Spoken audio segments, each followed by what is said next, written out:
Welcome to Ghostly. Does the Sausage King's wife still haunt Chicago?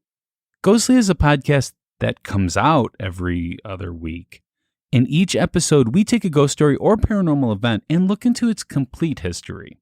Rebecca then gives us evidence proving that the story is real, and my job is to debate those pieces of evidence and get you, the listener, prepared to vote on if it's real or not. If you haven't yet, please hit that subscribe button. And as always, we're your host. I'm Pat. And I'm Rebecca. And what's been going on, Rebecca? It's been a bit of a stressful time for my family, so I've been a little busy, but we have had some beautiful weather, and just trying to enjoy the outdoors while we can. Wow, okay. How about for you? Well, I've been planning ghostly events. Oh, yes. So now I'm ready to give out a couple dates. Oh, okay. All right. I have two in mind, 2 out of 4 that I can release the information for now. Okay. So on the first event coming up is in early September. It is September 11th, I believe. And we will be doing Elgin Fringe Fest again. Woo! And they're going to have a night of podcasts there where it's going to be us with some of our friends, actually, and we're going to talk about that later. But there's also going to be a true crime podcast there. Oh, cool. I don't remember the name of the true crime podcast, or I would plug them right now, but I don't remember the name. And I'm actually not supposed to know this information. But yeah, so we will be there with a couple other podcasts. We're really, really excited. It'll be at the Blue Box in Elgin on September 11th. Now, the way that Fringe works is we could charge money for the show, but that's not very ghostly for us. So we are having it for free. But in order to get into the Fringe, you have to pay $3 per person for a button. And that allows you to see any other show that's free. Yep. So, and then some might charge an extra, $5-10, something like that. But yeah, I'm not sure. Super fun. Lots of fun things going on. So yeah, we're going to be in Elgin, Illinois, September 11th, to do a ghostly episode. It's going to be super fun. Yeah. And then what's the second one? So, but the Elgin one, we will keep it Elgin related as well. Oh, yes, absolutely. Because we really like to do that. Last time we were there, we sold out. We did.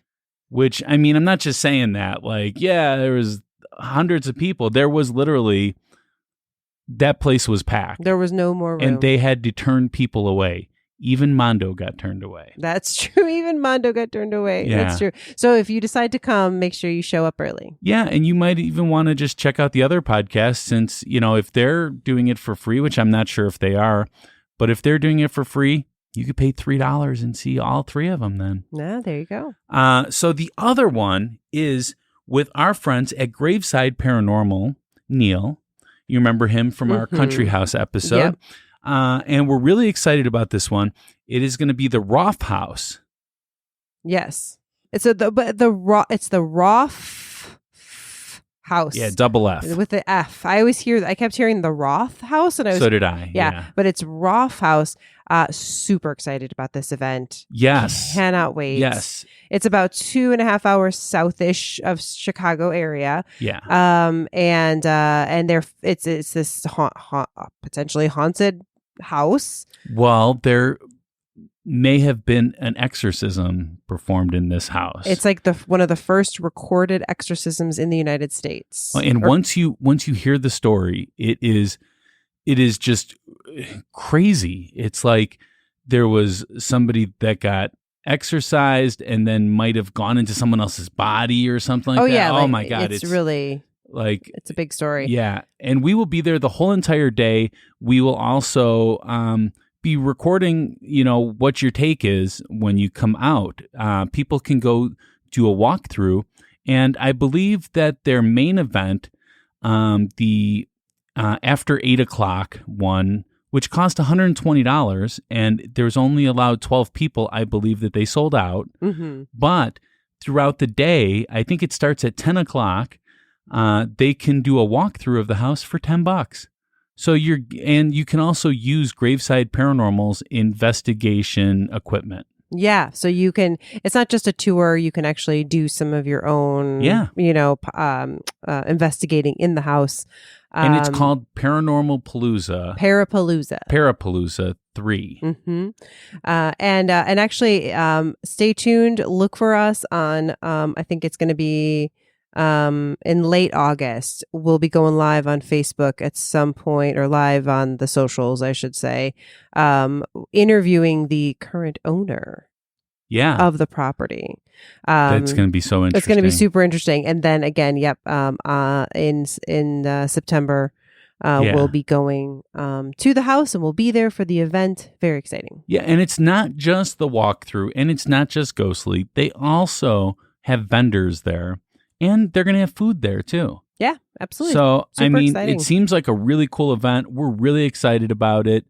And I'm really excited to tell you the other 2 events, but I can't yet because they haven't been approved yet. They're mostly approved, but they're not totally approved yet. So I can't tell you them yet. Nope, gotta wait on those. But stay tuned because there's going to be a lot more Ghostly coming up. Mm-hmm. Okay, so we have a shout out today. Now, there are 2 ways to get a shout out on Ghostly. The first way is the free way. And it's to give us a review on Apple Podcast. We always prefer the 5-star reviews, but we will read any and all reviews that we receive. The second way is to either buy us a coffee on buymeacoffee.com/ghostlypodcast, or by going to ghostlypodcast.com and hitting the buy us a coffee button in the menu or on the bottom of the screen. And you could even become a member on Buy Me a Coffee, where you will find out the episode schedule ahead of everybody else. And there's also more benefits that we're working on. This time we only have one shout out. And this one is a Apple Podcast review. And it's a 4-star review from Mink the Link 12. All right. Rebecca, you want to read it? Sure. It says, me and my family found this while on our road trip, and we are listening regularly now.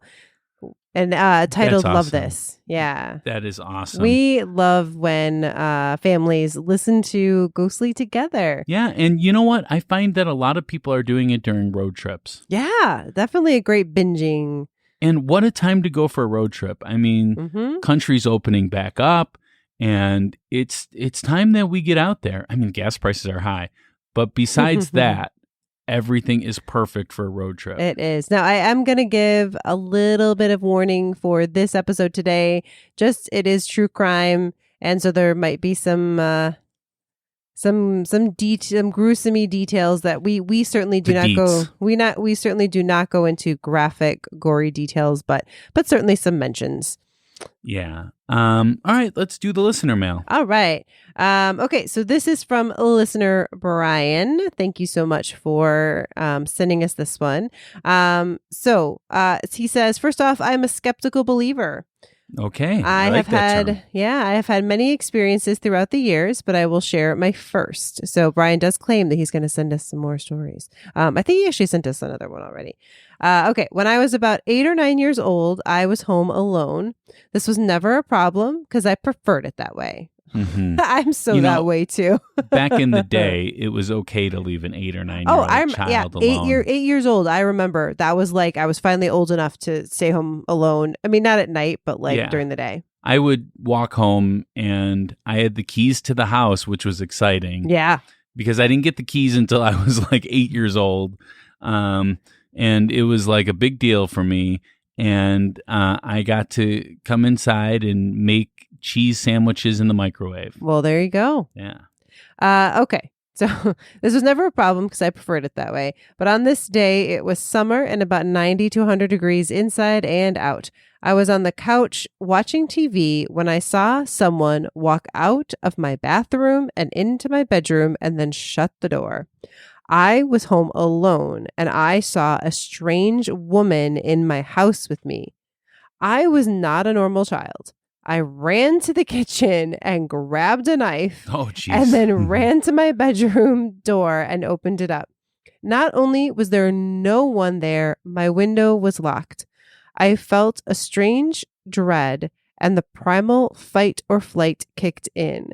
It was also freezing in my room. I ran to a neighbor's house. By the by, at this time, I had no idea about ghosts or their effect on the environment.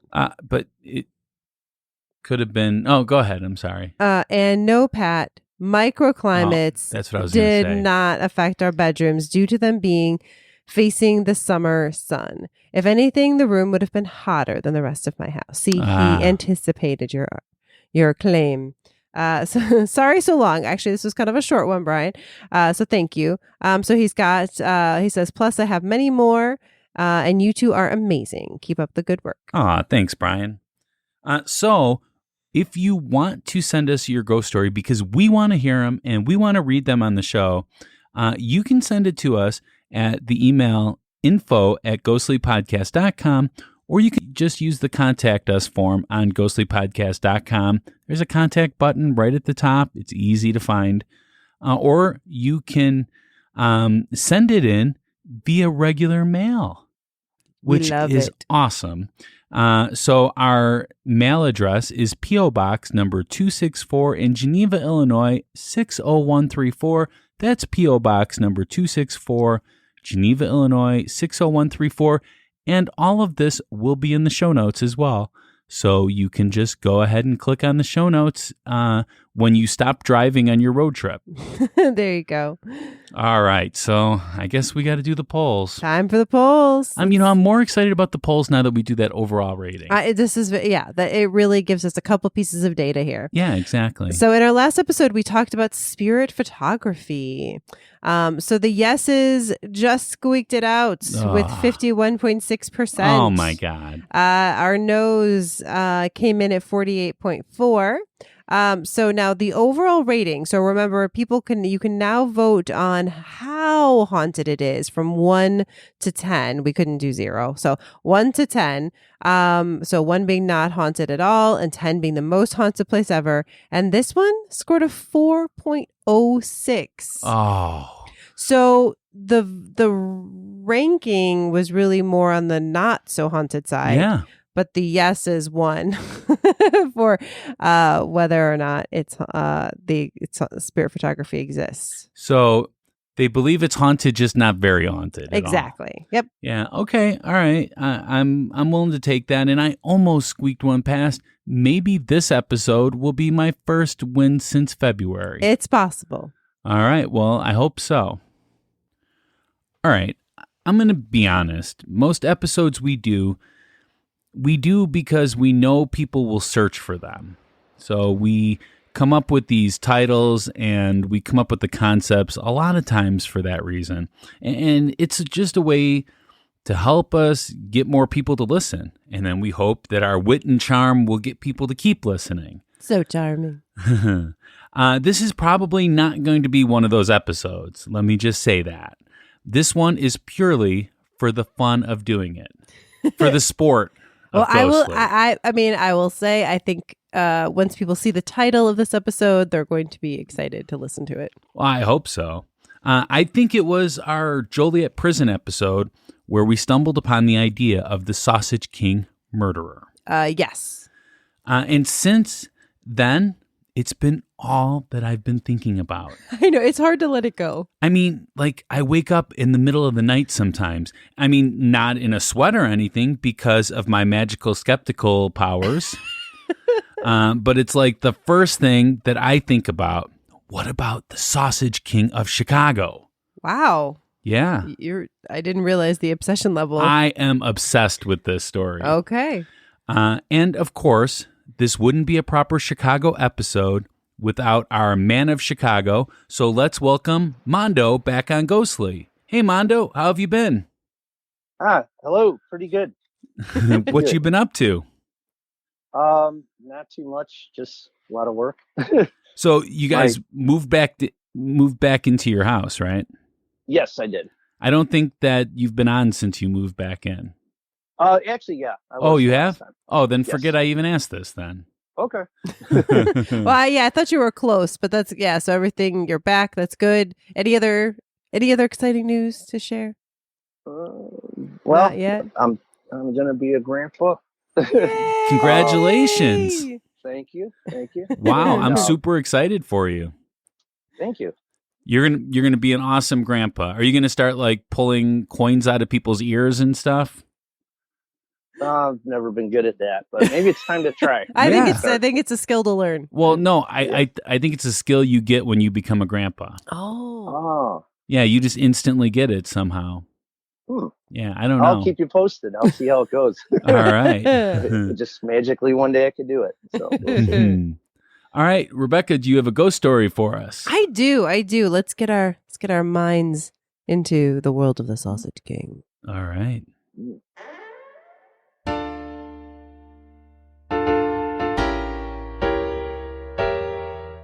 It's time for a spooky tale from Rebecca.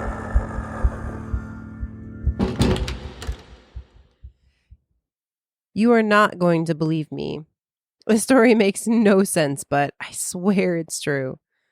I just moved into a new condo in Chicago on Diversey, and it's been great. Awesome neighborhood, right by the lake. I love taking my bike down by the water and riding along the path. It's beautiful. So yesterday, I took a ride a little later in the day than usual and a little longer than usual. So when I finally made it back, it was dark. I keep my bike in a storage space in the basement. As I was opening up my locker area, I saw something out of the corner of my eye. I admit I was a little freaked out because it was dark, but I was really more worried about like a robber or something. But when I turned my head, there was nothing there. I put my bike in the cage area and I was locking it back up when I felt a presence. I don't know how else to describe it. And it was like I could feel eyes on me. I turned around and I looked down the row, and I swear to you, I saw a woman in white just standing there, staring at me. She looked sad. But like I knew she wasn't real. Like not a live person standing there. She was just like she wasn't present, but she was there, and then she was gone, faded away from existence. I've never seen anything like that before. I didn't even scream because it was so short and so shocking. I stood there shaking with my mouth open in disbelief. Luckily, I didn't have to walk out that way. I just ran to the next row and to the elevator before I could even think of anything. I told you wouldn't believe me. It's insane. But here's the thing. I decided to do some research on my building. I know. I should have done this before moving in. I found out that my building was the site of a famous murder, the Sausage King murder. He killed his wife and dissolved her body in the basement in a vat. Well, I know in my bones that she's the person I saw. Which, shocking as that is, makes me feel less afraid. She's just a poor murdered soul who can't move on from this place where her life was taken. But I keep my bike in my condo now. Wow. All right. So how much of that is based on any kind of facts at all? It's kind of a combination of a couple different stories.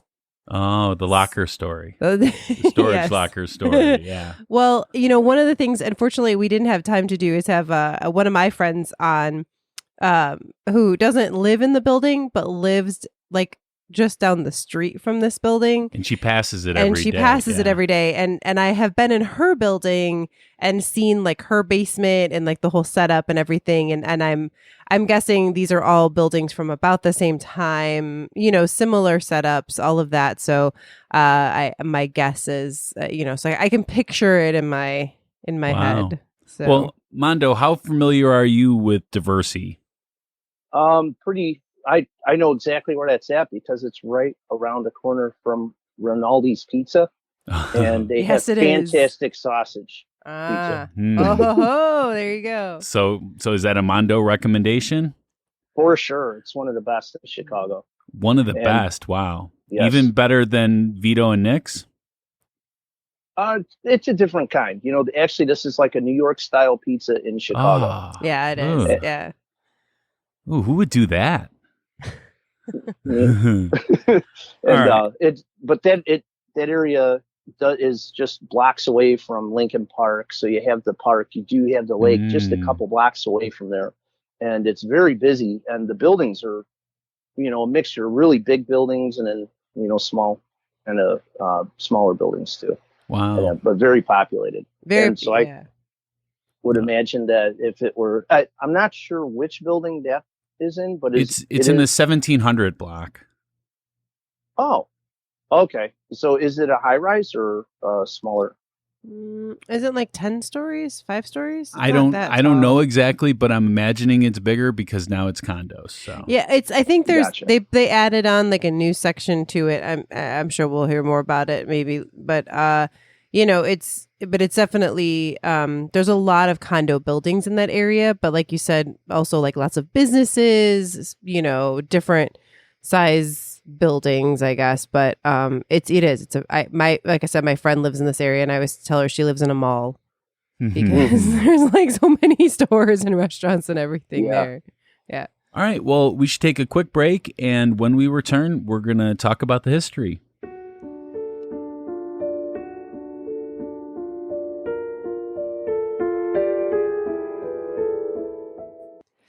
Pat, what do creepy stories, funny ghost memes, and inside ghostly information have in common? My life. Well, yes, but no, it's also Ghostly Society on Facebook. Oh, yeah. I mean, that too, of course. But aren't all ghostly listeners in Ghostly Society? Not yet. What? I mean, that means that they're missing out on all my jokes. Yeah, they are. And missing out on chatting and sharing with other listeners and us, of course. We love talking to our listeners. If you haven't yet, you should consider joining our private group on Facebook called Ghostly Society.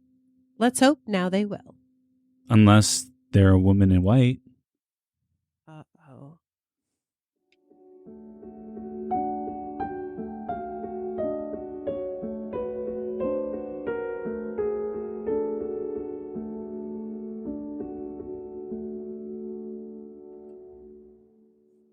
All right. So, what kind of food is Chicago known for? Pizza. Pizza, okay. But the deep dish pizza that Chicago is known for, although, not many Chicagoans eat deep dish pizza on a regular basis. But that's what Chicago is known for pretty much. And that wasn't invented until the 1940s. Okay. And it was invented by the owner of Uno's. So he claims. Actually, it might have been somebody that worked for him that made it. That's the other story. Okay. But what about in the 1880s and 1890s? What kind of food do you think Chicago is known for? I mean, come on, it's sausages. Sausage. Well, and we still are. It still is in some ways, right? Yeah. With the hot dogs and all the stuff that we have. I had some taco brats the other day. Yeah. Yeah, which was pretty much a brat that had cheese in it that had taco seasoning. Man, it was good. You think you try it, Mondo? Oh, I would definitely. Yeah. All right. It's interesting how the food of Chicago evolved. Like you said, that was sausage, and that was the 1890s. Yeah. And I know that then our other thing that Chicago's known for is Italian beef. And came out during the Depression because they were trying to conserve the meat. So they were just shaving, a big piece of beef, and then what do you know? Pizza came next. Are you more of a sausage or a beef kind of guy? I actually like beef on pizza, but I Beef don't have on a problem pizza? with sausage. What? Yeah. But I mean, Italian like a beef. sandwich. Even though like a hot dog isn't a sandwich, but Yes, it is. I'm a pizza guy. Yeah. You're a pizza guy over And sausage. Sorry. Okay, so like, if you were gonna have a sandwich, would you have a beef sandwich or would you have a sausage? Oh, both. sausage and beef combo. Oh, you're a combo guy. I'm a combo guy. What are you, Rebecca? Beef. Beef. Sure. I would probably go beef over sausage, but on a pizza, sausage is good. I do appreciate a good sausage, though, occasionally. Okay, so here's all the hashtag pet facts that you need to know about the Sausage King of Chicago murderer.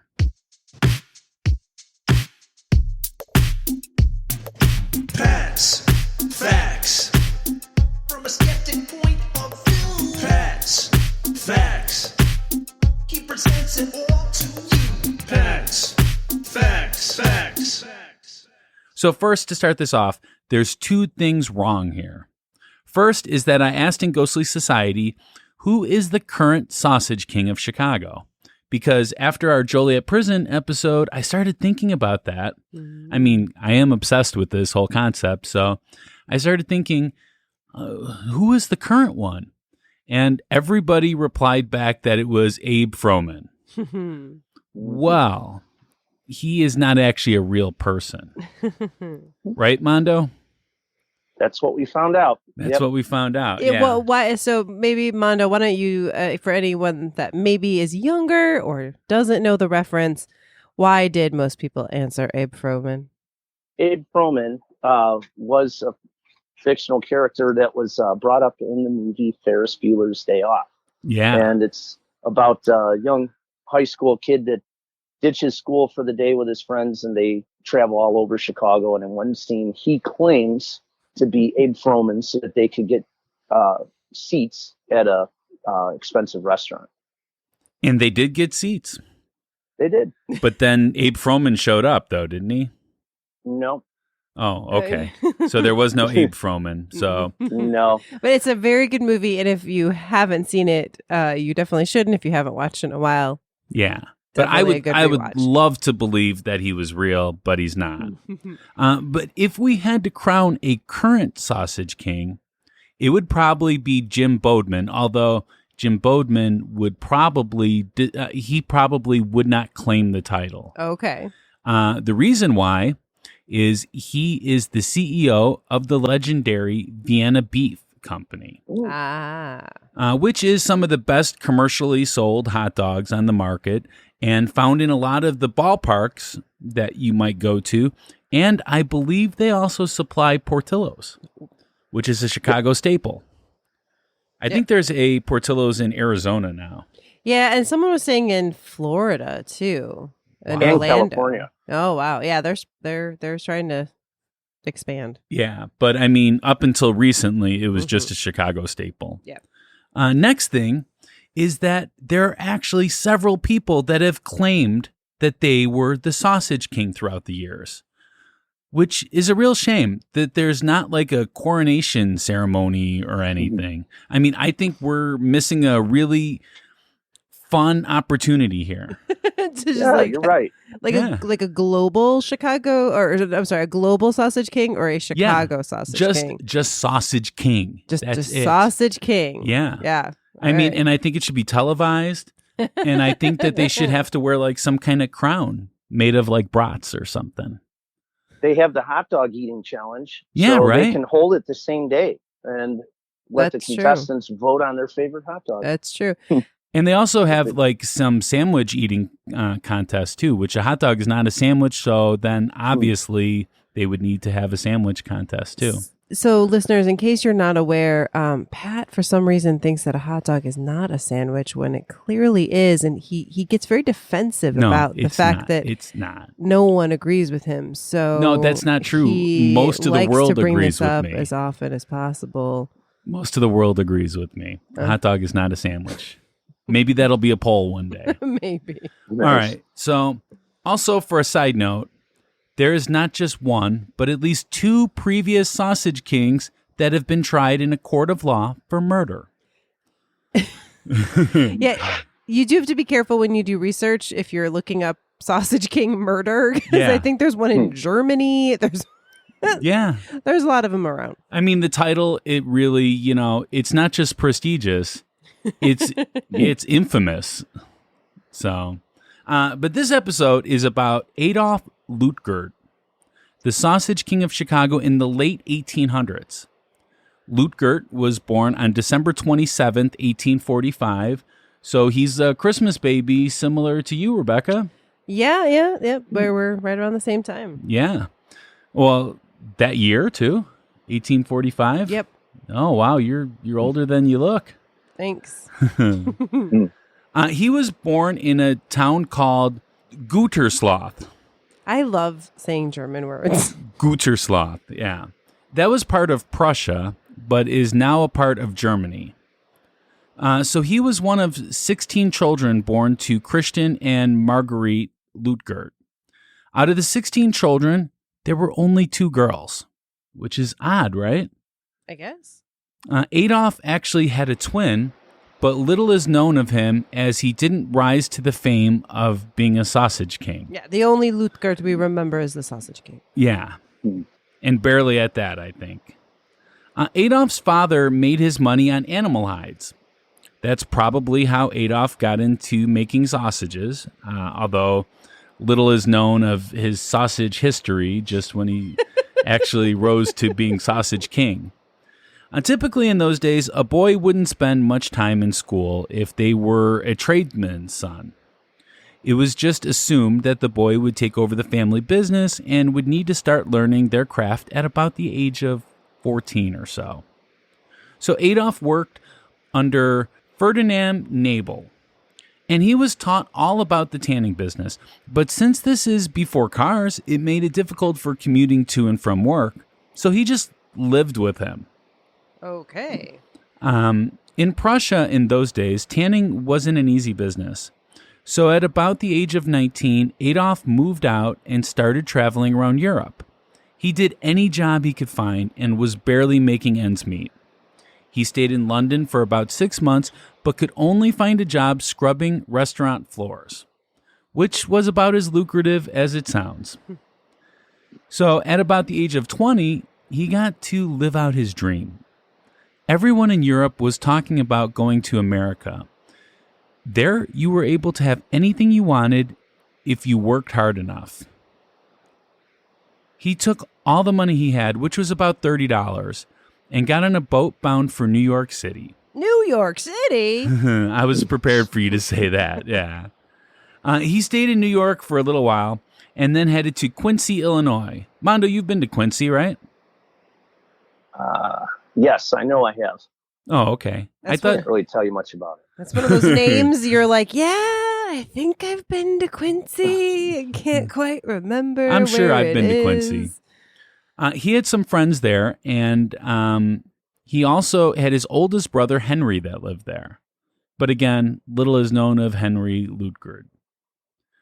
Immigrants to Illinois in those days were mostly German, hence why Chicago was known for its sausages. I'm pretty sure some of my relatives were some of those Germans coming. Maybe you're a Luetgert. I don't think so. Rebecca Luetgert? That doesn't sound... I don't like it. Shuring. Mondo, do you have any Luetgerts in your family history? No. None that we wanted to talk about. Oh, okay. No. You could claim the title of Sausage King, though. Oh. Adolf stayed in Quincy for a few months, but then moved to Chicago to try to find a job at a tannery, which he did find, and actually worked for a couple of tanneries. But he also did a bunch of side jobs, like he was a moving man. He was willing to work really hard, and after a while, he was able to save up around $4,000. He took that money and started his own business. Now, $4,000 doesn't sound like much money when we think about today's standards, especially to start a business. But that's equivalent to about $90,000 in today's money. That's a lot of money. Yeah, for an immigrant that just came over here to be able to save up $90,000, that's a lot. The business he started was at first a liquor business that somehow kind of morphed into a sausage business where he finally found his stride. Adolf got married to Carolina Ropik. They lived at 725 Clybourne Avenue in Chicago. Mondo, you familiar with Clybourne? Yes. So 725 Clybourne Avenue. I can't picture it. Can you?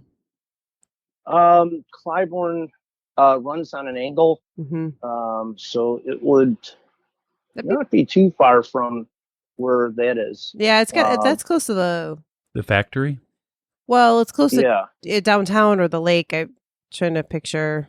And Clybourne and Diversey do cross. But yeah, there's 7 angled streets, right, Mondo? 7, 6, something like that in downtown Something like that, Chicago. yeah. Wow. Anyways, and Clybourne is one of them. Interesting. They had 2 sons, and then Carolina died. In my research, I cannot find a cause of death, though. But this one doesn't seem to have been under suspicion. So, and I'm putting this here because it's not in the debate. There are some weird rumors. Supposedly he owned bars, like with the liquor business, and that people claim that like a couple of his sons had mysterious deaths, and Caroline Well, there was had that. mysterious deaths or something. And yeah, maybe you'll talk about those. But from what I could tell, there was never anything, especially about the wife. Like I never saw anything. I never weird. see anything more about Yeah. it. I've seen her headstone, but that was about it. Yeah. Adolph got remarried just 2 months after Carolina's death to a woman named Louisa Luetgert. Yeah, that seems a little suspicious. Yeah. They had 4 children together, and that's a total of 6 for you math heads out there. But only 3 of the 6 children lived past the age of 2 years old. So that might be what you've heard. Yeah. But that was common in those days. If you made it past the age of 2, there was a good chance you were going to make it. Yeah. Louisa Luetgert was reported as missing on May 1st, 1897. This is when we get into the true crime part of this podcast. Adolph told their children that their mother had gone to visit her sister on the previous night, but never came back. And after a few days, Louisa's brother, Diedrich Bickney's, went to the police to report her disappearance. Now, actually, I've also heard that Diedrich might have been related to the first wife. Whoa. Yeah, but they have not ever been able to make a tie that actually connects them, but there is some speculation that they could have been related. Interesting. Luetgert told the police that she ran away with another man. But as the police were investigating the missing person reports, they realized that Louisa and Adolph had a lot of domestic violence reports, and that the couple were always fighting about something. So as the police continued the investigation, things started to unfold rather quickly. They talked to a security guard or a night watchman that said that Adolph and Louisa came by the factory on May 1st. Adolph gave the guard a task to do that took him away from the factory and even told him that when he was done, he could take the night off. Then the police found receipts from Adolph purchasing arsenic and potash the day before Louisa went missing. I've heard of arsenic. That's can be used as a poison. Yeah, and so could the potash. Basically, it's to decompose bodies. Ew. I mean, there's other reasons. Like if you're running a sausage factory, you might have some bad sausages that you need to get rid of. Oh. Yeah, I mean, and you don't want to just, burn all of them or let them just rot. Mondo, do you just let sausages rot?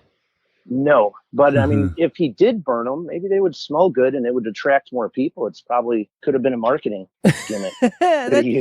Dunkin' Donuts does it, right? They pipe out that smell. I burnt some sausages yesterday at a barbecue.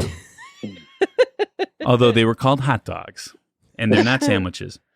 So the police got a warrant then to search the factory. And when they searched the furnace, they found bad sausages and human remains.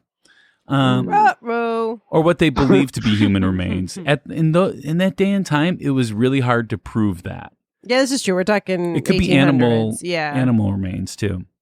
Yeah. But they also found 2 rings, one of which had the initials LL on it, Louisa Luetgert. Oh. Now, Adolph claimed to be innocent, but this was enough for the police to make an arrest and to take Adolph to trial. So there were actually 2 trials for Adolph. The first was found to be a hung jury because although there was evidence that there were bone fragments and the LL ring, the defense said that Louisa left freely on May 1st, and many people claimed to see her after that day. But then a few months later, the case was retried, and this time the prosecution used an anthropologist as an expert witness, and he set out to prove that the bones that were there in the furnace were actually human bones. And he did, I'm guessing? Enough for the jury to not be hung this time, and the jury came back unanimously that he was guilty. Now, I'm going to say, when I was reading this history, I felt like maybe in that first trial, there might have been some money going to that jury and money going to those quote unquote witnesses that saw Louisa. Yeah, but we have a little thing here in the U.S. called double jeopardy. You're not supposed to be tried 2 times for the same crime. But a hung jury is different. Yeah, that's a mistrial, and that says if he had been now if that jury had acquitted him, then they couldn't have tried him again. Absolutely. Yeah. So Adolph was sentenced to life in prison. And that term was actually served out in full because he died in prison just 18 months later in Joliet prison, as that's where we came up with this episode. And the cause of death was a fatty degenerative heart disease, which is very fitting for a sausage king. It really is. After the trial was publicized, rumors spread that Luetgert had ground up his wife's remains as sausage and sold this sausage to unknowing consumers. Sorry, we should have done like a trigger warning. Yeah, right? We should have, yeah. But sales of sausage in Chicago dropped off for a little bit. The tale was later proven completely false. Okay. As her body was shown to have been dissolved and the remains mostly burned. But the legend persists to this day, and another common legend related to the murder is that the ghost of Louisa Luetgert haunts the old factory grounds and the couple's former home in Chicago, which I'm sure Rebecca will talk about. We will. So without this case, this is what I found really, really interesting. Without this case, there might not have been any true crime podcast at all, because this was one of the first trials to be widely covered by the media.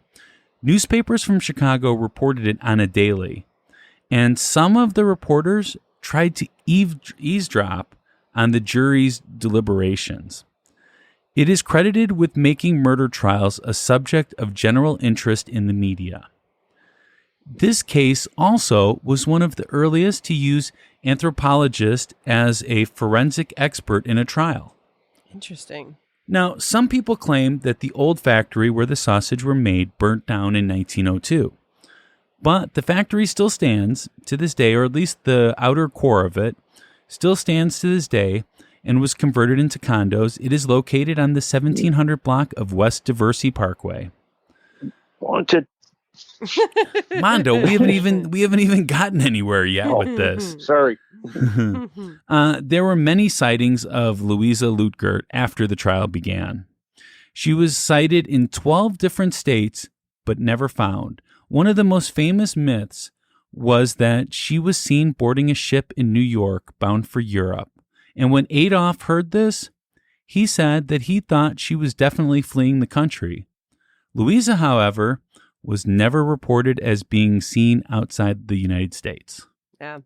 So one crazy fact that I read is that his defense attorney from one of the trials, maybe even both, believed in Adolph so much and believed in his innocence so much that he didn't even charge him a fee for defending him, and spent $2,000, which again, as we've talked about, is a lot of money back then. I mean, still not a lot of money, but anyways, $2,000 of his own money searching for Louisa. Never found her and ended up in an institution after a breakdown. I don't know. I don't know if the Sausage King was actually a murderer. Okay, why would you think he's not? Because there's so many reports of them seeing her all around the country. Okay.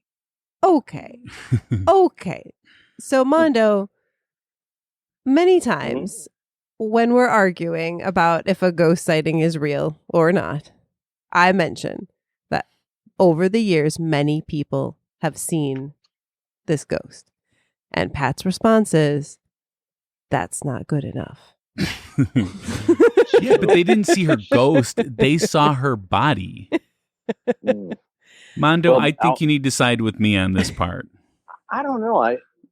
What happened with the attorney? He felt so strongly in his convictions that it drove him mad. That's a warning to you.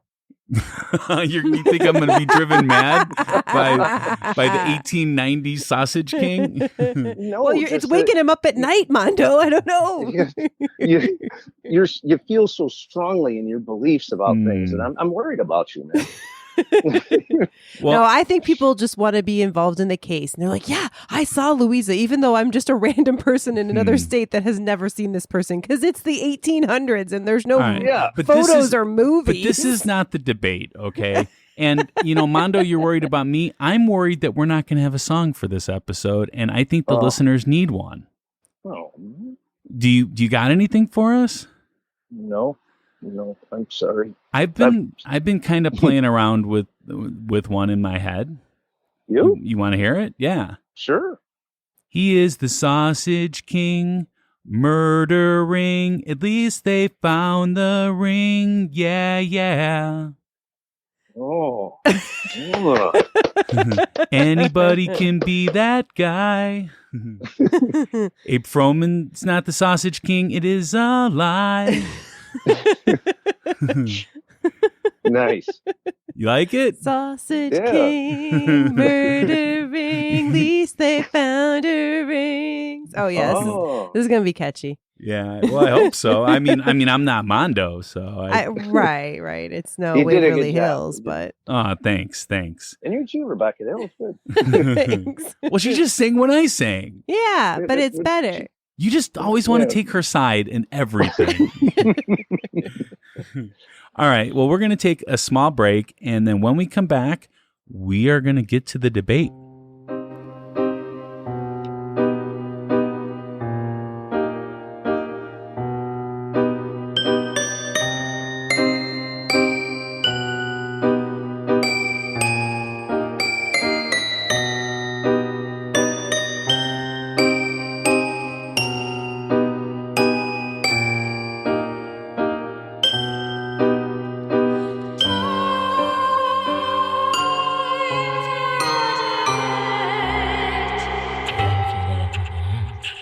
All right, we're back. Mondo, during the short little break, did you have a chance to think of any little ditty? I did. Oh, you did?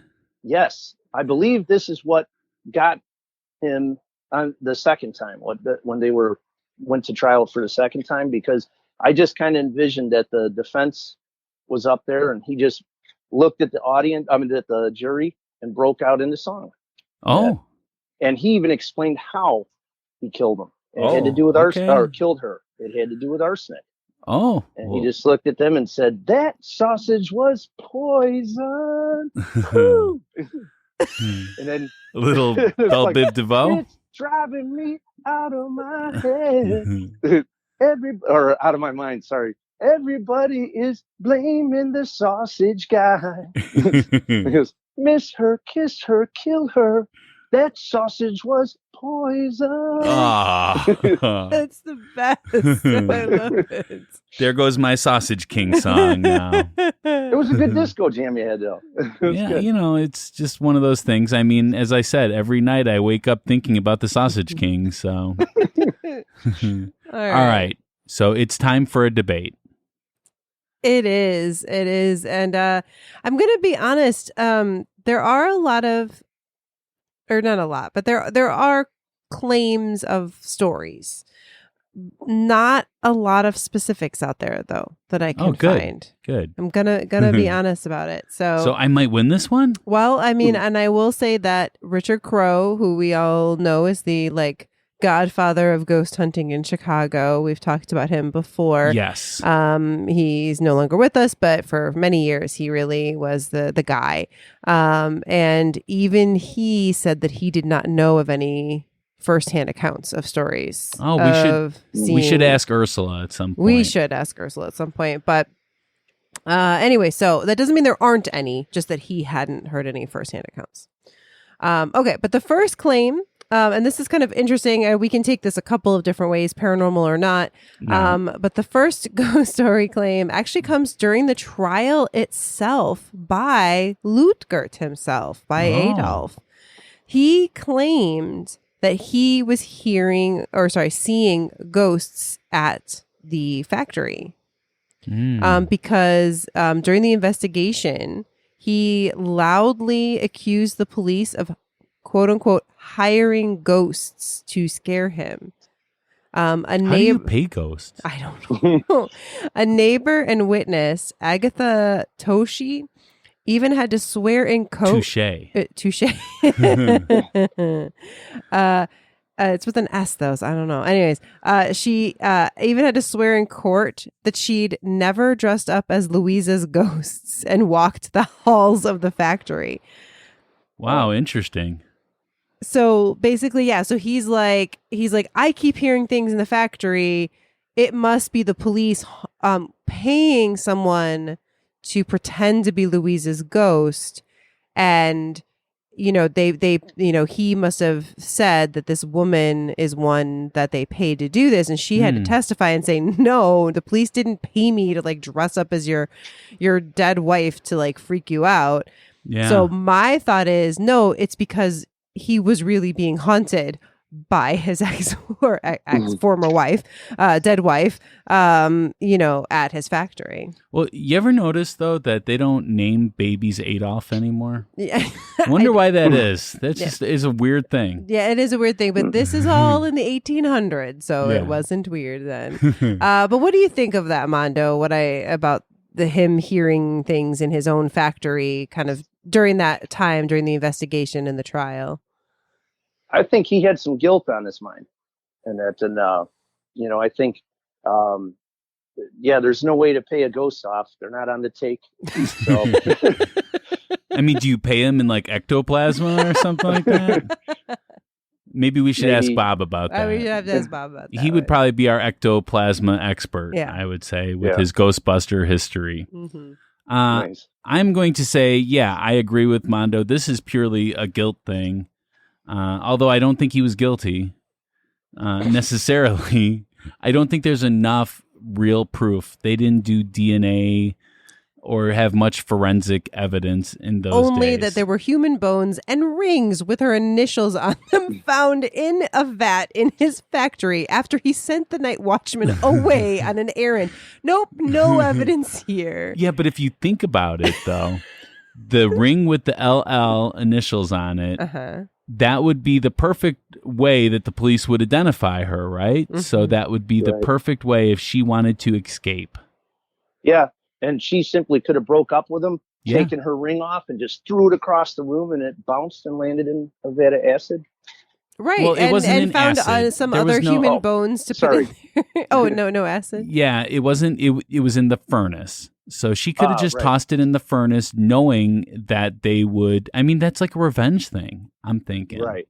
Okay, but anyways, I really think that this is all just like a guilt thing. So I think that, it got the best of him. And I believe that this doesn't prove anything. All right. So what's your rating on this one? Let's go Mondo first. Mondo, what's your rating? I say 1. 1. Ooh, okay. 1. Yeah. All right. I am going to give this one a 6 because of something coming up. But I will say, I think it's a little suspicious. No. You have to go just on this evidence, not something coming up. All right. Well, okay. Even with this, I'm giving it a 6. Do I think that it's possible that it was just his guilty mind? Yes. But the fact that it was so disturbing to him that he really was like, okay, like I will do anything for this to not be the ghost of the wife that I've killed. I'm going to blame the police on it, like to the point where somebody had to testify. That seems like a pretty extreme haunting situation. So it could, again, do I think it's likely in his mind? Yes, but just enough possible could be the ghost. All right. You know what? I'm sorry. Is there any way I could change my number? Oh, Mondo. She's got a point. She's a real. I didn't think of it like that. Yes, he's got a guilty conscience, but you know what? It was just haunting him. It makes so much sense. All right. So what is your new rating now, Mondo? Going with a 5. 5? Wow. She got you to go up from a 1 to a 5. All right. Well, what I'm going to say is that, you take a guy that has a diet of mostly sausage, and then you suddenly take away his sausage and serve him prison swine. Well, this is before he was in prison. This is before. You have to know, because our next thing is going to be in the prison. But he was in custody or something. No, he was being investigated at this point. Okay. But still, I believe that, that the rest of the world stopped eating the sausage, and his sausage business was crumbling to the ground, and the poor man was in destitute. And I believe that, they were about to take his crown from him, and that therefore it is a 0. Wow. Now, he was a broken man. Does that change your opinion at all, Mondo? Honestly, up until the point that Rebecca pointed out that he was not in custody, you had me. And I was like, that makes so much sense. Suddenly you deprive him of his sausage and you give him prison slop.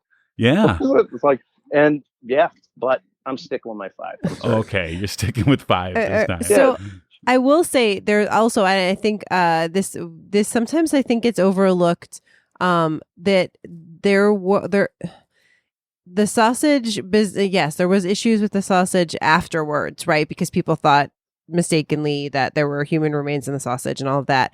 But even before the murder, they were having some financial difficulties, the business. And he supposedly, I can't remember if you mentioned this, was actually supposedly courting a very rich woman already from Europe. I did not mention that, but yes, he was. Yes. Yeah. And so I don't know, like there's another podcast that I listened to called Red Collar, which I really like, and it's all about like monetary motive for murder. Yeah. And a lot of times things not ghostly, right, but monetary. And a lot of times people like might see a murder and think it was like a passion killing or other things, but oftentimes it's motivated by money. And so to me, I really do think he was guilty, if nothing else, because he wanted to marry this rich woman and needed to get rid of his wife. So maybe. But anyways, the money thing certainly played a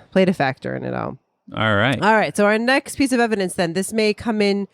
Some of the arguments you all just made, I think, might come into this one. So our next ghost story or claim is that Louisa haunted Adolph in prison and drove him to his death. So again, there was his claims of noises at the factory itself. Now he's in jail. Mm-hmm. So while he's at the old Joliet prison, short, terrifying stay, he claimed that Louisa had followed him to the prison to exact her revenge on him. Guards report that he was found babbling incoherently to himself. He professed to other prisoners that he was possessed by the devil and confessed the devil made him kill his wife. He also said something about the rings being like doing him in or something like that. He became insane with his haunting and cajoling of him, and he died of his heart thing. And people wonder if maybe her haunting him is what drove him to die. So, Mondo, what do you think? Yeah, I'm totally on board with that. Yeah. I think, yes, it's like Al Capone. That's what I was thinking. He was, seeing former victims, people that he had killed that were coming back to haunt him. He basically confessed while he was in prison that he did in fact kill his wife. If, the rings did him in, he told others that he did it. So, I believe then that kind of proves that he murdered her, so he had a reason to, worry or to invite a ghost to haunt him. Oh, interesting point. Okay. Yeah. Yeah. So now is when I'm going to use my debate that the lack of sausages caused him. And there's evidence of this with his fatty heart. Mm-hmm. I mean, he had a large heart because of, how much sausage that he ate. This is the diet episode for all of us. I mean, sausage is good in moderation. In moderation. You can only have so many taco brats at one time. But yeah, I believe that it was part of the insanity. Like you mentioned that it drove him insane. Well, what comes first, the insanity or the ghost? And even if he wasn't showing signs of insanity, if he later became insane, this could all be part of the ghost sightings. Insanity can be a lot of different things. And one of the things is hallucinations. Or like sometimes people will talk to themselves because they believe that they're talking to somebody else because they see someone else there. It's all part of the lack of sausage. So, Mondo, what's your rating on this one? I believe that he killed her, and I think that that's not what the debate is, though. I believe that you had a very good point about insanity. And the other thing is, when I mentioned Al Capone, one of the reasons that he could be hallucinating is obviously he had an advanced form of syphilis at that point. Yes. So I think that can be looked at in much the same way. So, all right. So what number would you give it?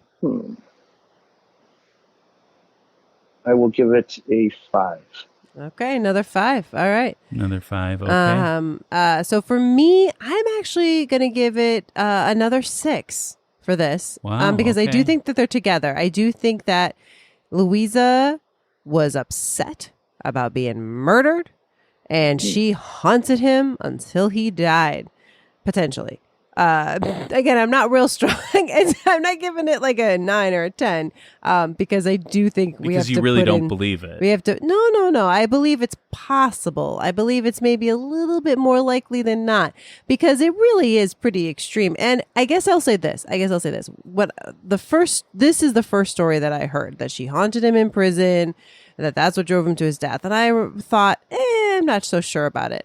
But then once I learned that he also had been claiming that she was haunting him even during the trial, but not that he didn't say it was her, he thought it was the police pranking him. That made it a little bit more legitimate for me as a possible haunting. All right. Well, how about you? I'm going to say that not only the change in diet and the fatty heart and the insanity, but also, could you imagine spending 18 months in prison? And we talked about the conditions of people at Joliet prison. It was a smaller prison. You have a smaller cell. And I just believe that can drive a person even crazier. So if there was some signs of insanity, that's multiplied by being in a small cell, being alone, taken your freedom away from you. And I believe that this could have added to everything and caused him to hallucinate the ghost. So I do not believe at all that there's any possibility that there was a real ghost there. I believe it was all in his head. None of the other prisoners saw this ghost. Well, but they heard him reacting to it. Well, yeah, because he's reacting to what his mind sees. And his mind was messed up for lack of sausages. So is this going to a 0? It is going to go to a 0 on this one, yeah. Can I just mention something? When I had said 5 on that, I was actually thinking in terms of your argument. I could totally see so I actually wasn't giving the 5 to him being haunted by her so much as it being a possibility that he's suffering from hallucinations. So do you want to lower your rating? I'm Or sorry. are you saying it with the 5? Saying with the 5? I'll stay with the 5. Okay. Those are my thoughts. I'm sorry. But it's not a hard 5. It's not It's a a hard soft 5. It's a soft 5. Okay. Yeah. All right. Well, we got three more pieces of evidence here, guys. All All right. So our next, we're moving past the Sausage King himself, and moving back to the locations. So the first is the basement area of the old factory seems to be a particular area for ghost activity. Sorry, excuse me, for ghostly activity. Eventually, after years of kind of different owners and different people using this building, back in like the 1930s-ish time frame, 40s, a family purchased the building for a pretty good price. Because supposedly, there was some hauntings and there was the fire, all the different things happened over the years. But in the 1940s, one member of that particular family reported that he would regularly hear footsteps going up and down the stairs to the basement where her body was boiled or whatever, fired, poured things on, whatever happened to her. Actually, if the night watchman saw her going into the factory, then that would mean that she was not killed in that building.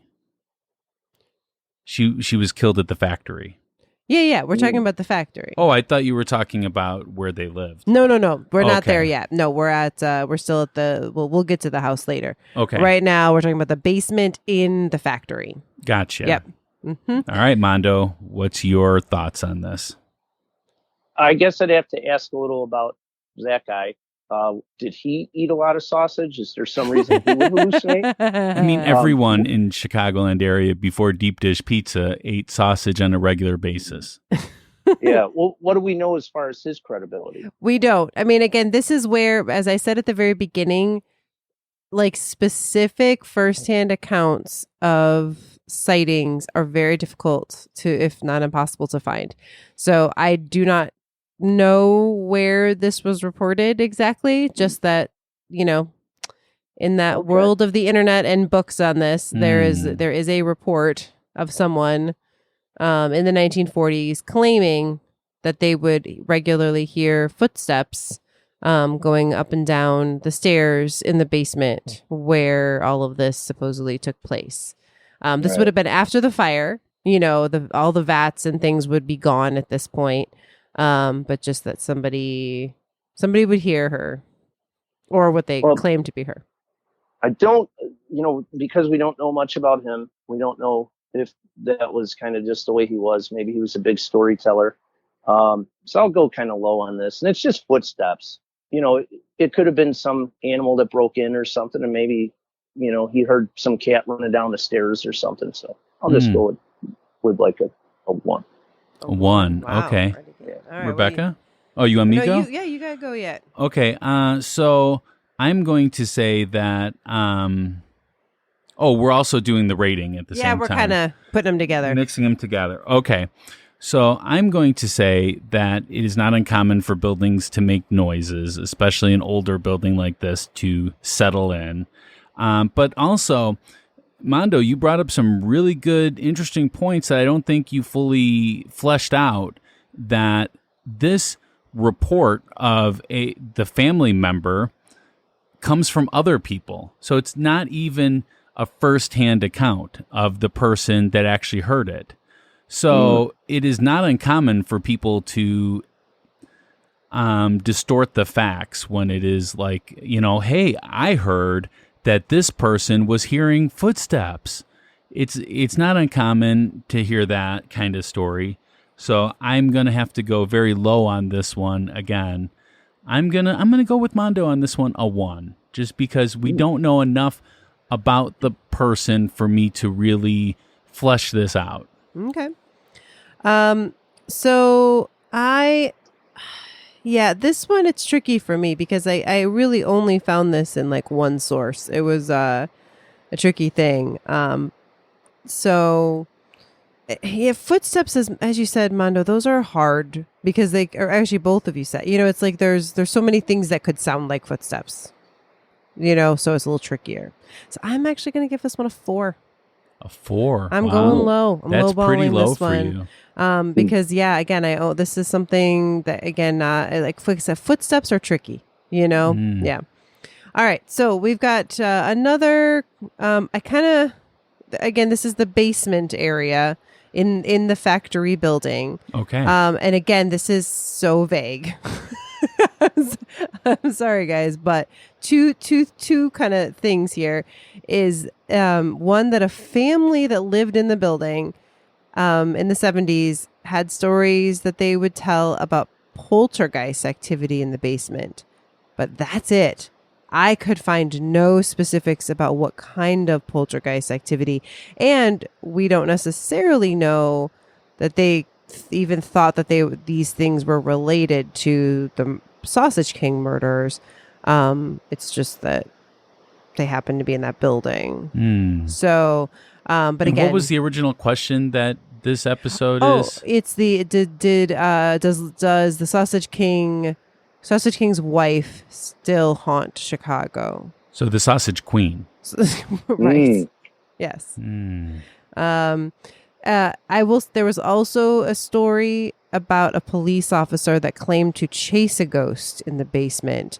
But to be honest, I'd rather focus on the poltergeist activity just because I just wanted to bring up that there was the weird thing with the cop. But I found no credibility for that at all. So I'd rather stick with the vague family poltergeist activity. So Mondo, what do you think?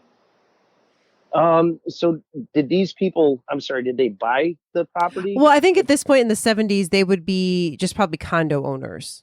And then okay. you know what I mean? Like they probably go in the basement and then, claim that so poltergeist activity would be, seeing things move on their own. Yeah. That kind of thing. Things flying doors around or opening, falling. closing. Right. Gotcha. So, and it was the whole family that saw it? I guess. That's what Okay. the report said. And But only one family. So, do we know if it was a small family? I don't know. Like a guy in a family of cats? Or was it I don't know the makeup of the family. That's how vague this is. I gotcha. So I'll go kind of low on that. But because there were more people, or we believe in a family situation, True, that said it, I'll give it a 4. A 4, okay. 4. Yeah. You know what's interesting is poltergeist is actually it comes from German. Ooh, true. Yeah, and it's actually pronounced Klopfgeist. Oh, in German?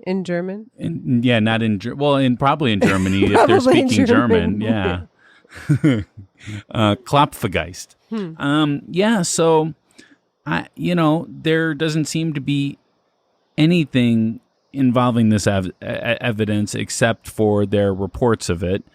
A poltergeist is a ghost or other supernatural being that supposedly is responsible for physical disturbances such as loud noises and objects thrown around. But you didn't bring up any of those. Nope. So I don't know why they consider it a poltergeist. I don't know what activity there was. There's nothing to this. I don't even know if this is real evidence. Yeah, it's I think this is from Troy Taylor, and I don't want to blame him. I think there's a lot of kind of the same evidence repeated out there, and I don't know, where it originally came from. Yeah. I looked at books, I looked around, and I could not find any super details. Okay, well, I'm going to have to, we're doing the rating at the same time as the debate. We'll just do that. I'm going to give it a 0. I'm sorry. Okay. I am going to give this one also a 4. Again, it's an interesting concept. There's a few stories about it, but it's just too vague to give it a higher score. So Mondo gave it a 4. You gave it a 4. Yep.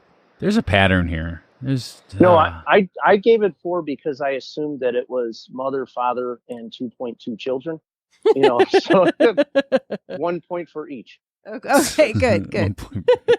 Okay. All right, now here we go. So the last one here though, this is a big one.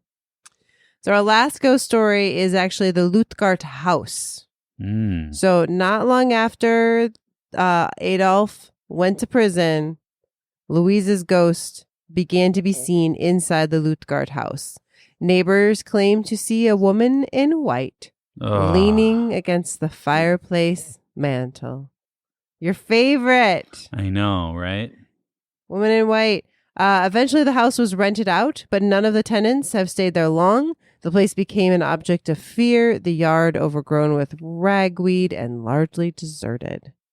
All right. So we're saying a woman in white was by the mantle. The ragweed and everything has nothing to do with anything. Well, so. the fact that, no, I think there's Ghosts don't grow ragweed. No, but the fact that it's because she was there, people kept seeing her it wasn't just like one time someone saw her at the Or maybe she was the one that fireplace. took care of the ragweed, and because she wasn't there, the ragweed was overgrown. Well, the sight of her ghost kept people from staying there. Okay. Mondo, what are your thoughts? Well, I guess do we know what's on the property now? And has there been any accounts since they got rid of the house? Anything like that? I don't know what the state of the house is right now. Okay. Obviously, there was no mantle for her to stand there, and but I'll go pretty low on that one. It was multiple people that moved in and then moved out. Yep. And neighbors would be the ones to report seeing her. There's also some story like if you're in the area May 1st of every year, you may just see her. But that seemed really vague, so I didn't go with that one. The mantelpiece story, so the mantle standing story sounded a little bit more plausible for me. Okay, the neighbors saw, people saw. Well, I'll give that a 4 also. Okay. I'm going to have to go pretty low on this one because this lady in white sure gets around all the time.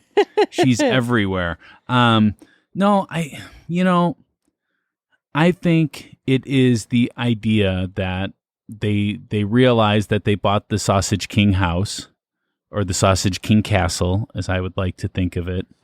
And, they realized that there was a murder. They didn't realize that it wasn't committed there, probably, because this was in the 1970s or something. Or not, no, this is not long after. Right. This is, pretty, I mean, she wasn't murdered there. She was obviously unhappy in the marriage, so it wasn't like this is a place that would... was like a happy place for her. So I'm gonna have to go really, really low on this one. I'm gonna give it a 1. Okay. So just looked, and 725 North Clybourne is now a Jewel, which for those of you not in the Chicago area, that is a grocery store. So it looks or like as they we call tore it, down. Jewels. Yes, the real Chicagoans. There's no S at the end, but for some reason we make it Jewels. The city folk do. The city folk do, suburbians, yeah. We don't. We just call it Jewel. Mondo, what is it? It's Jules. Yeah. Jules. Yeah. But anyway, so it looks like the house is no longer existing. And so don't if you're traveling to Chicago, you don't need to look for it. Well, again, for me, this is a much reported sighting. To me, it makes sense that she might. This might have happened just because it kind of goes along with, she was haunting her husband. She was in her home.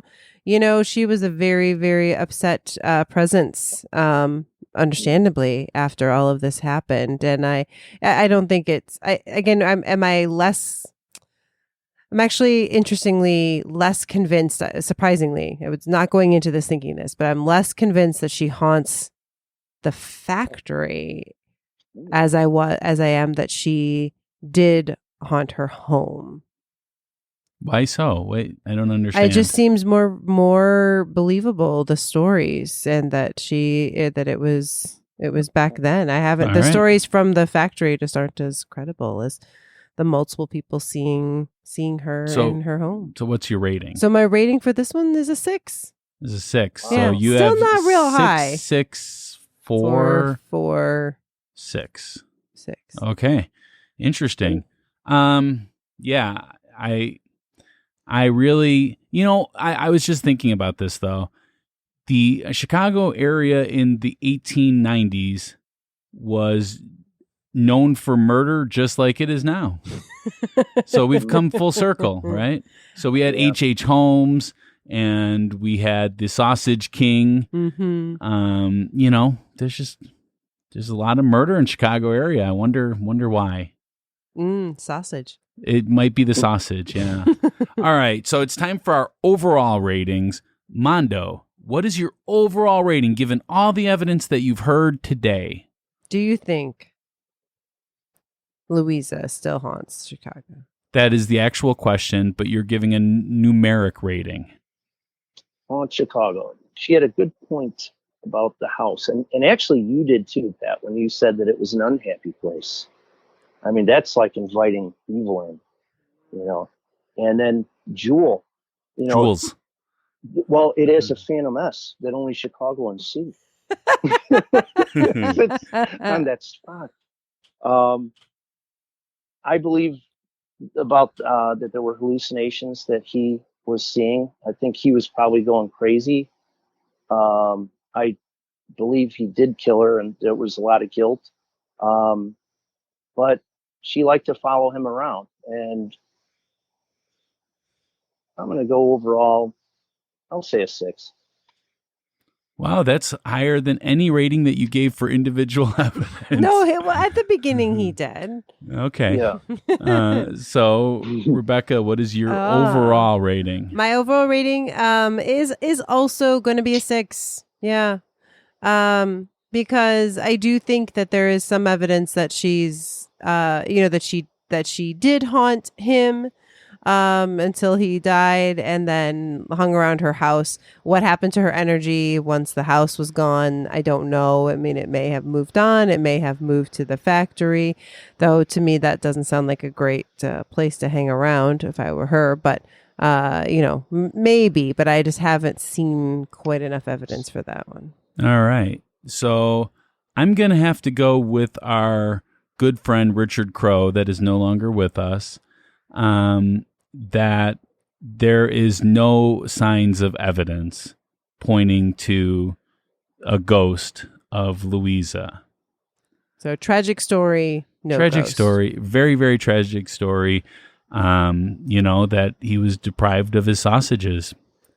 I can't imagine what he went through during that time, and that drove him insane. Yeah. Insane enough to confess a murder that he didn't even commit. Wow. I don't know. Do you want to land on the side of Sausage King murderer defender? I have no way of knowing. There was no forensic evidence at that time. So there's no DNA. There's no nothing. So I have no clue.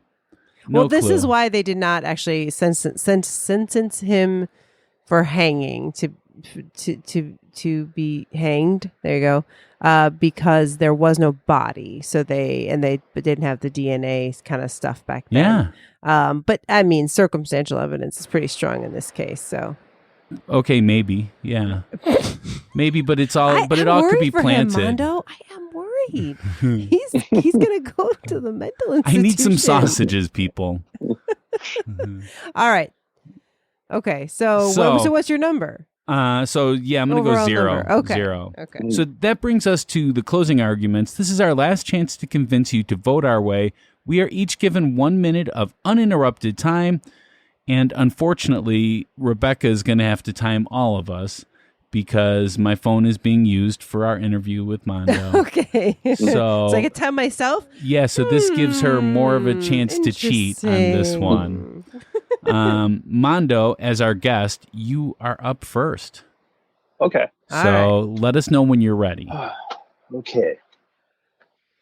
I'm ready. All right, here we go. And go. Did Louisa haunt Chicago?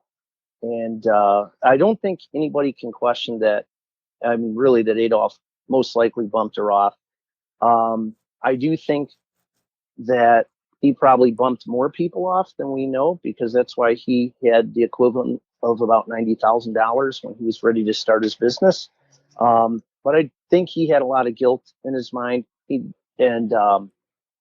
It's interesting that in jail, he was seeing her. Even at the factory, when they brought him there, he was seeing her.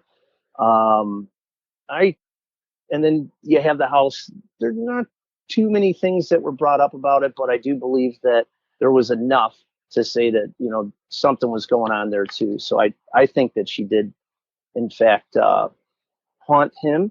And I do believe that she haunts Chicago and those various places. And I think that he would be happy you're out to of know, time, Mondo. I'm sorry. One last thing. You want to finish your thought? Yeah. I think he would be happy to know that Jewel carries plenty of sausage. They do. Jewels. They do. The Both Jewels Italian sauce and brats, hot brats, dogs. Yeah. Yeah, beef summer, Yeah. a lot of different. All right. Am I next or you're next? I'll go next. Okay. Are you ready? Yes. All right. Go.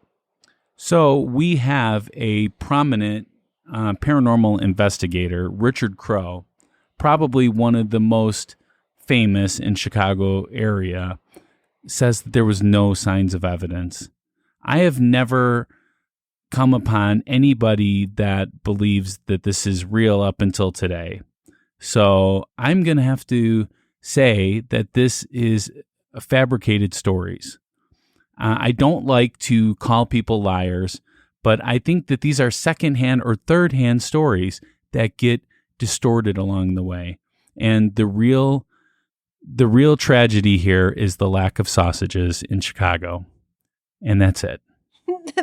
There's no lack of sausage in Chicago. I just want people to know. If you come here, there's plenty of sausage. Even to this day, it has affected the sausage intake of the Chicagoans. I am sure that every non-Chicagoan listening right now is like, sausage Chicago. Like, that's our entire episode. A sausage sandwich. It's like, am I listening to The Bears? The Bears. All right, Rebecca. Okay, I'm going to time myself, everybody. Are you ready? I'm ready. Okay. And go. All right. So I think that there's a possibility that Louisa did haunt her murderer after his death, or after her death, and potentially helped lead him to his own. I do think that it's possible she haunted her home. And hey, you know what? I didn't check out the Jewels to see if there were any stories of hauntings there. I don't know about the factory itself. That's, I think, the most common. That's like the story people want to believe, that she haunts there. But I think you're right. Richard Crowe said he didn't hear any firsthand accounts.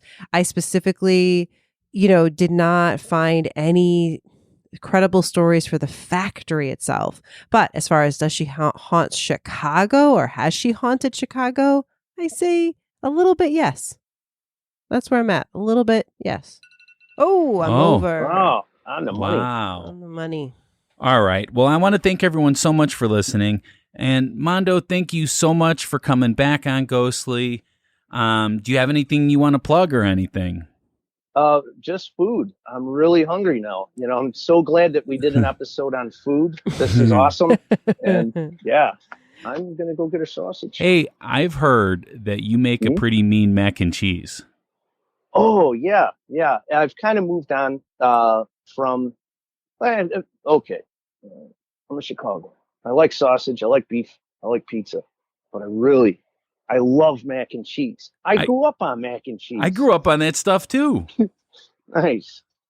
It's good. What would be like the one ingredient in your mac and cheese that's different than most? No. I can't give that away. Oh, that's a secret?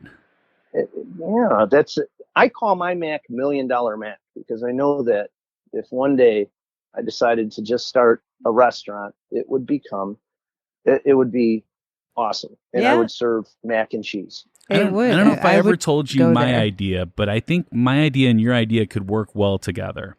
Oh, I wanted nice. to open up a food truck that serves, like, you know how they have pizza puffs, but different things stuffed inside the pizza puff. Because I've had like a taco pizza puff before. Nice. I, for some reason, am drawn to this taco idea, but I'm thinking we could do a mac and cheese pizza puff. Whoa. Yeah, and Double the carbs. I would call this place the Puff Magic. Puff You're giving Magic away your idea. I am giving away my idea.